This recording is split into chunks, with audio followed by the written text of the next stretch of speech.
There are people who live their lives carrying invisible weights. They smile easily, they seem composed, they nod when others speak. But inside, there is a quiet rule they live by: never ask for help. It's not that they don't feel pain or confusion or exhaustion. They do deeply. They simply learned, somewhere along the way, that needing help is dangerous. That to need someone is to risk something too heavy: rejection, shame, exposure. And so they carry on quietly, efficiently, pretending that they can manage it all. If you've ever known someone like that, or been that person yourself, you might recognize the strange pride that grows in solitude. It's the pride of self-sufficiency, of control. It can look noble, even admirable from the outside. But beneath it is often a deep, anxious trembling. The fear that if they ever allowed themselves to lean on someone, the image they've built might crumble. Many of us are raised in cultures that worship independence. From childhood, we're told to be strong, to figure things out on our own. Don't cry. Handle it yourself. Be brave. These phrases sound simple, but over time they carve grooves into our sense of self.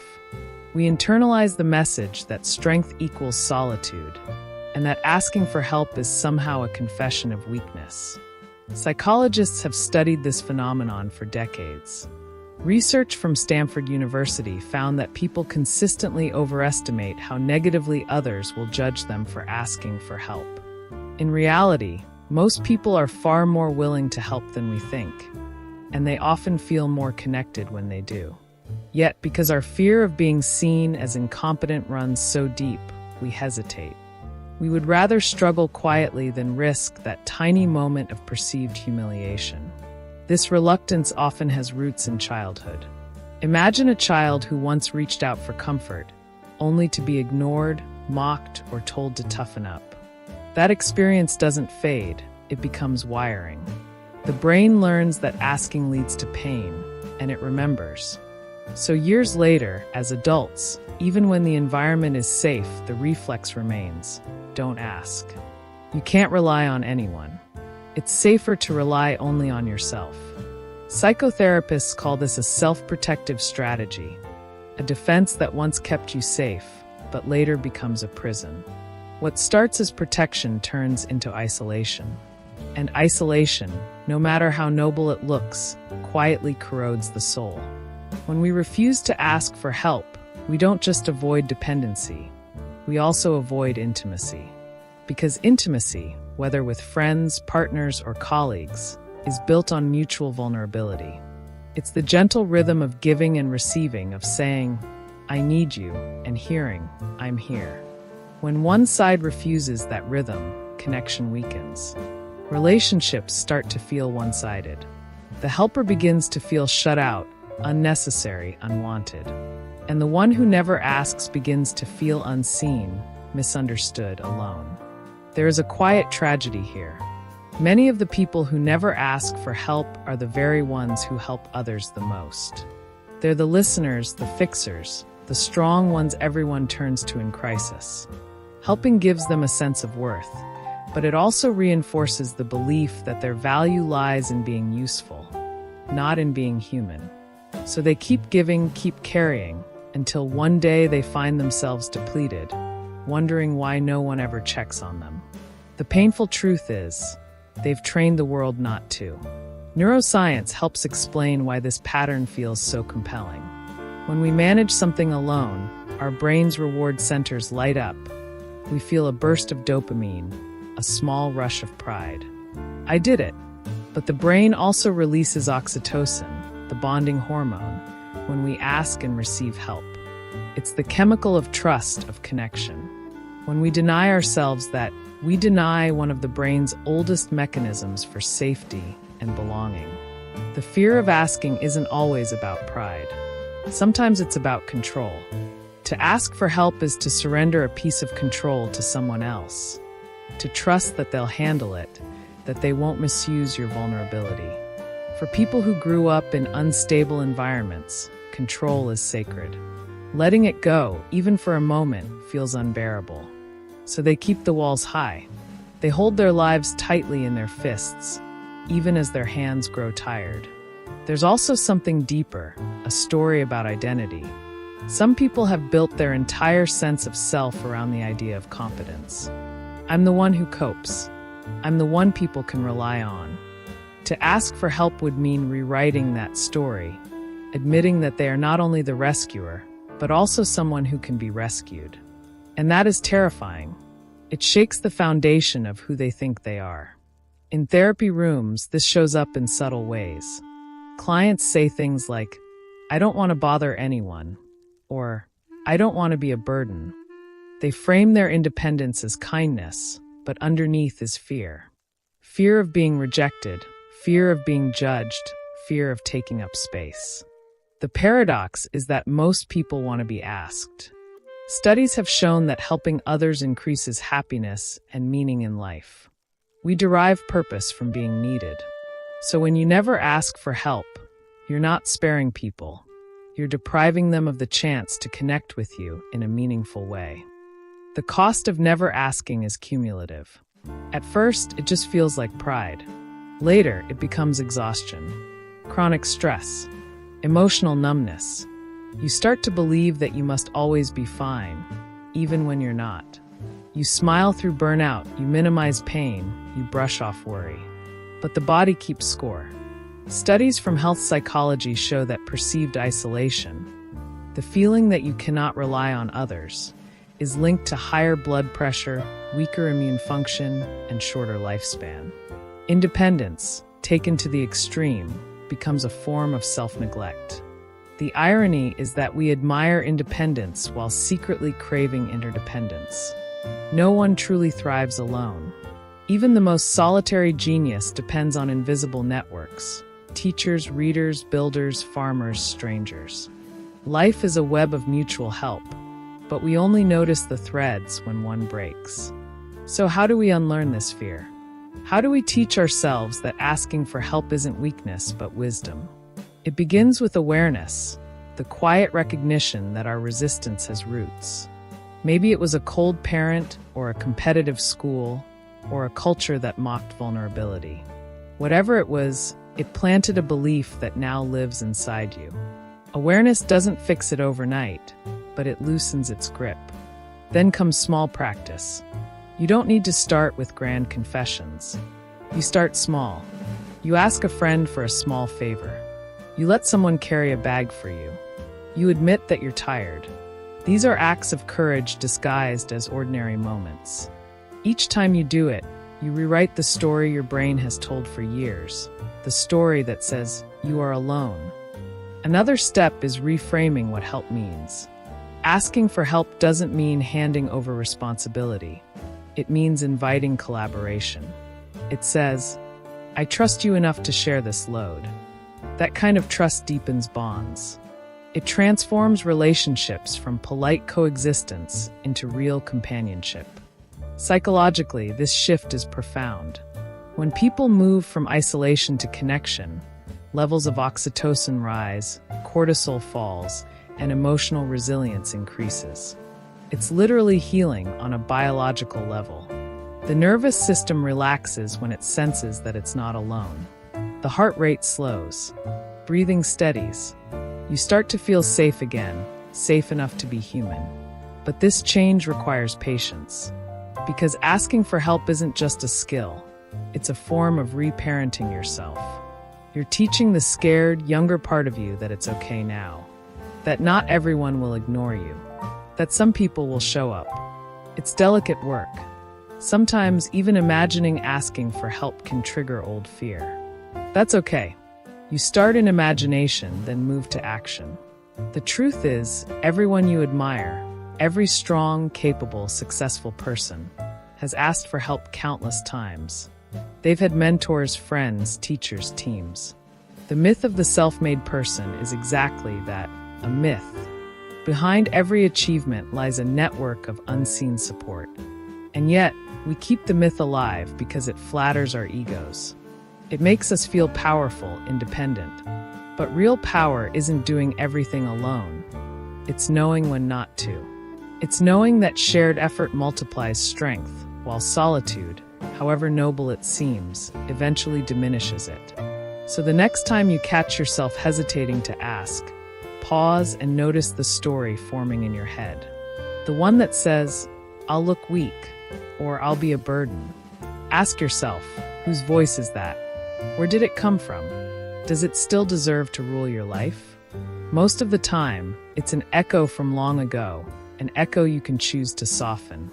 Because asking for help is not an interruption of strength, it's an extension of it. It says, "I'm aware of my limits."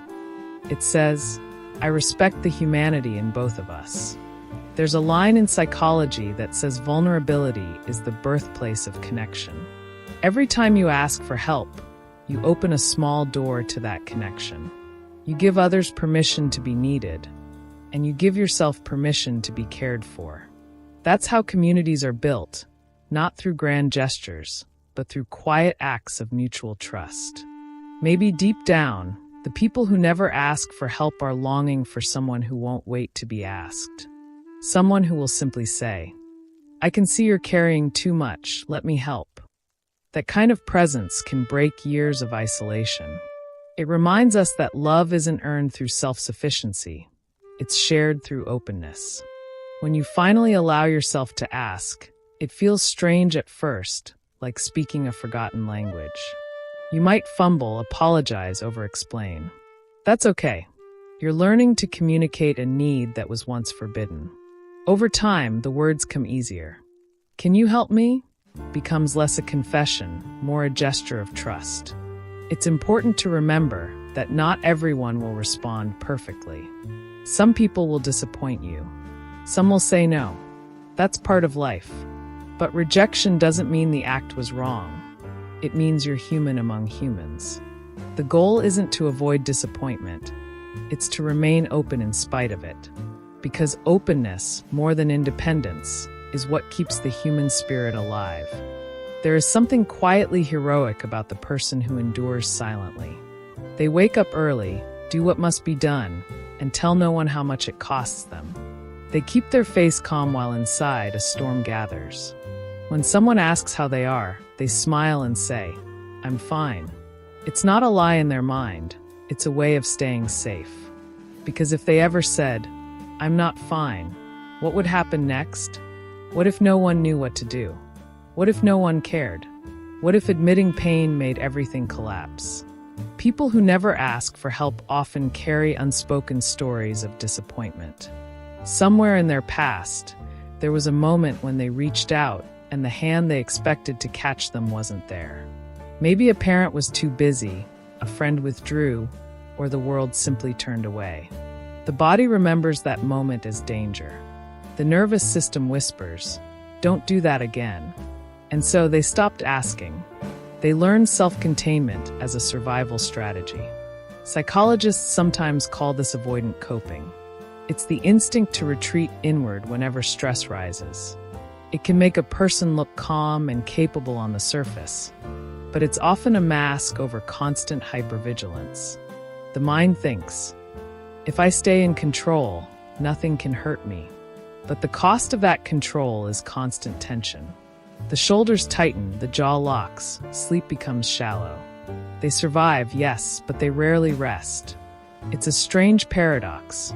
Refusing help feels safe, yet it slowly erodes safety. When you hold everything alone, there is no one to share the weight.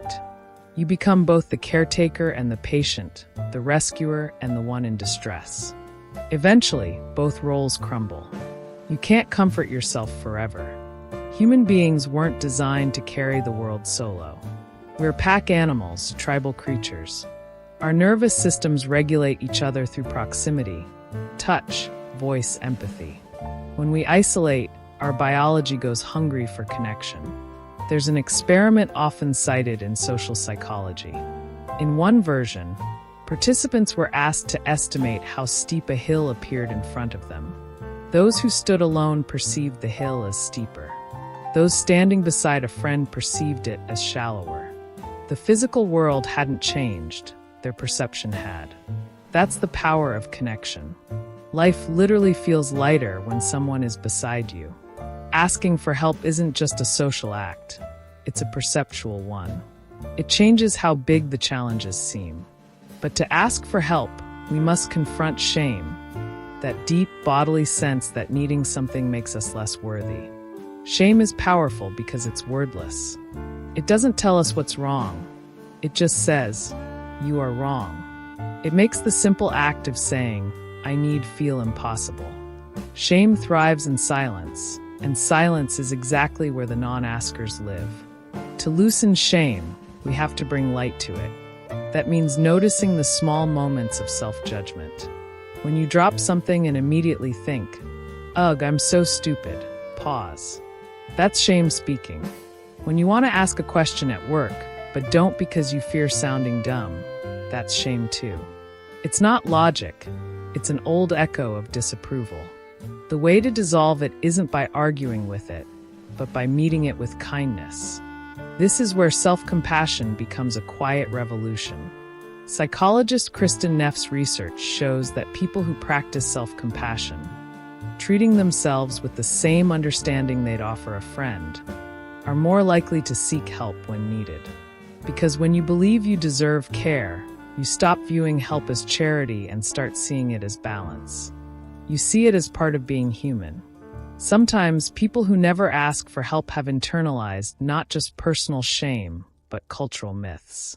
In many societies, we celebrate the self-made person, the lone hero, the rugged individual, the one who needs no one. It's a seductive story because it promises power. But it's also a lie. Every so-called self-made success rests on invisible scaffolding: teachers, cleaners, infrastructure, community. Yet the myth endures, whispering, "You should be able to do this alone." For men, especially, this message can be punishing. Traditional masculinity norms still frame help-seeking as weakness. Studies show men are less likely than women to seek professional or emotional support, not because they need it less, but because they're taught to suppress need altogether. The result is quiet suffering, bottled anxiety, and sometimes tragic outcomes. But this isn't just about gender. It's about a shared misunderstanding of strength. Real strength isn't the absence of need. It's the ability to acknowledge need without collapsing. It's standing in the storm and saying, "Yes, this is heavy and I could use a hand." That is courage, not weakness. Think of a bridge. A bridge stands not because each beam is invincible, but because the beams share the load. That's what relationships are meant to be: distributed strength. When we try to be the entire bridge alone, we eventually buckle. In therapy, there's a moment that often repeats. The client finally admits, maybe after months, "I don't think I can do this alone." And as those words leave their mouth, they often start to cry, not from despair, but from relief. Because for the first time, the burden is spoken. Once something is spoken, it can be shared. That's the beginning of healing. Learning to ask for help is, in many ways, learning to trust life again. It's saying, "Maybe the world won't hurt me this time." It's daring to believe that support exists, even if it failed you once. It's forgiving the past long enough to make space for a different future. Of course, there's a risk. Some people will let you down. They will misunderstand or withdraw, or simply not be able to help. But help doesn't need to come from one perfect source. Sometimes it arrives from unexpected places: a neighbor, a colleague, a stranger online. The act of asking opens multiple doors, not just one. Psychologically, something else happens when we start to ask. The inner critic begins to quiet. The brain stops equating self-worth with performance. You start measuring yourself not by how much you can endure, but by how honestly you can live. That shift is enormous. It changes relationships, careers, even physical health. Because when stress decreases, the body finally exhales. Sleep returns. Creativity rises. The mind opens again.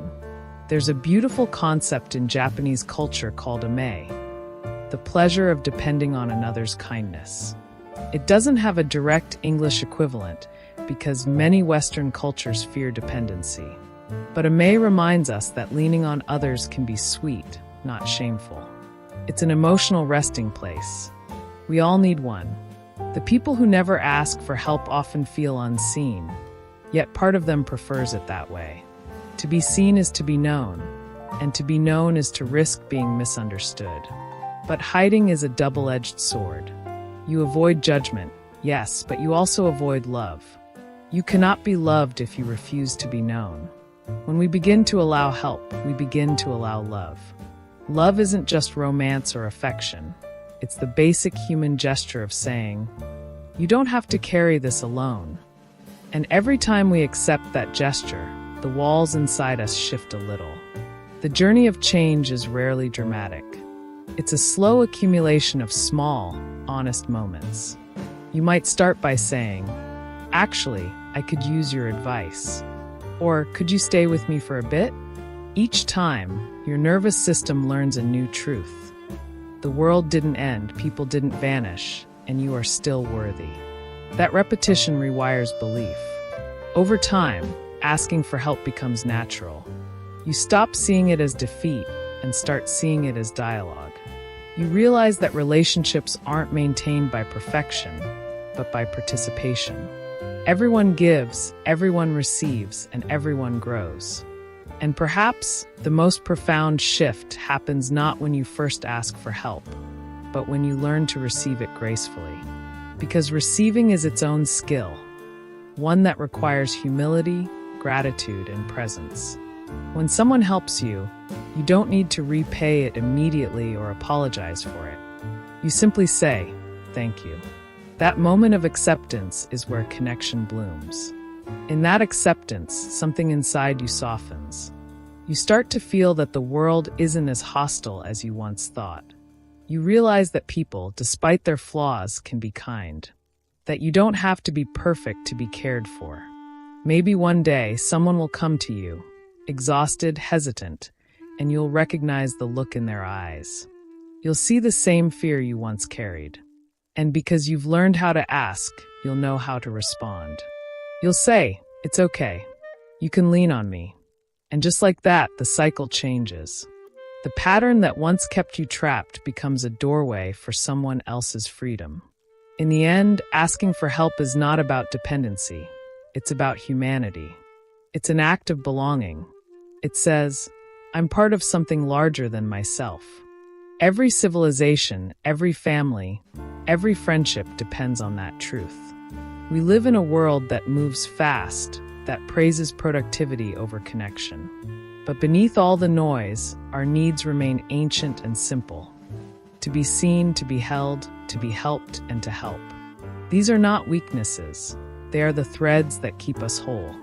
So if you find yourself struggling in silence, pretending that you're fine, remember this. Strength is not a closed fist. It's an open hand. It's the willingness to reach out, even if your voice trembles. Maybe your first step isn't to ask someone else, but to whisper to yourself, "I deserve help." Let that sentence sit. Let it echo. Because it's true. You do. And when the moment comes, when you find the courage to speak, to reach, to let someone in, notice what happens. The air feels lighter. The hill looks smaller.